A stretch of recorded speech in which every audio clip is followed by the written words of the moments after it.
Martyr Abanoub El-Nahisi. He was born in the village of Nahisa, Talca Center, in the 4th century, to two pious, God-loving parents, Makara and Mariam. He lost them when he was 12 years old, and he became sad for many days. The boy entered the church on one of the holidays to find the priest urging the people to bear hardship and persecution with joy, as Diocletian had incited persecution against Christians. After communion, the little boy returned to his home with the words of the priest father ringing in his ears. Then the boy knelt before God, asking for his help. Then he got up to walk to Samanud, rejoicing in spirit, waiting for the heavenly wreath in Samanud.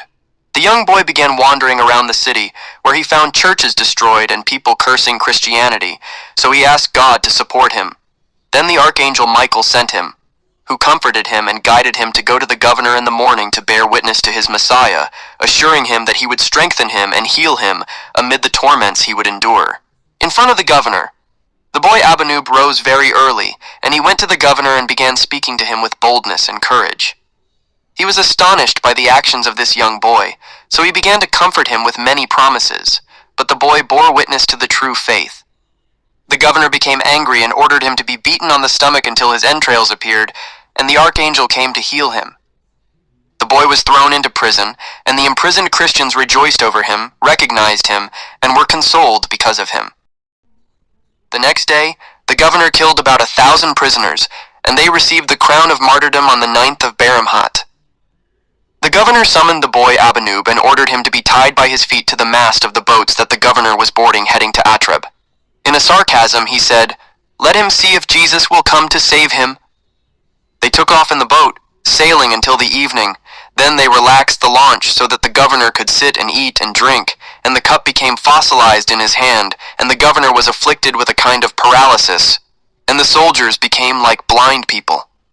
So the governor looked at the hanging child and found the archangel approaching him to wipe the blood coming from his nose and mouth.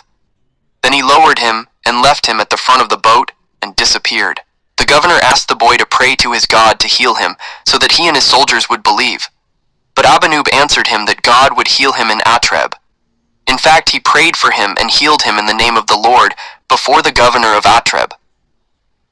A large number of pagans believed in Atreb, and some of them were martyred. In Atreb Benha, the governor of Atreb tortured the boy by whipping him, throwing him in boiling oil, and burning him with fire and brimstone.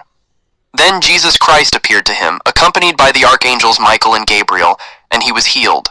He returned and put 2 sticks protected by fire in his eyes, and the Lord healed him. So he ordered the amputation of his hands and feet, but the Lord did not abandon him. In all his suffering, Abanoub was a source of blessing for many souls who accepted faith in Jesus Christ, and many came forward to be martyred with joy. And the Lord was sending his angels to console the boy. To Alexandria. When the governor saw the crowds accepting faith because of the boy, he sent him to Alexandria in chains. He met a woman who was possessed by an unclean spirit. He took him out of her while he was handcuffed. She believed in Jesus Christ, so one of the soldiers became angry and killed her. Before Arminius, the governor of Alexandria, the boy confessed to Jesus Christ, enduring other torments, including being thrown into a pit filled with hungry snakes and serpents, and the Lord preserved him through his angel Michael. The boy came out of the pit and some snakes followed him. One of them wrapped around Arminius's neck and the boy saved him, which astonished many, so they accepted the faith and were martyred.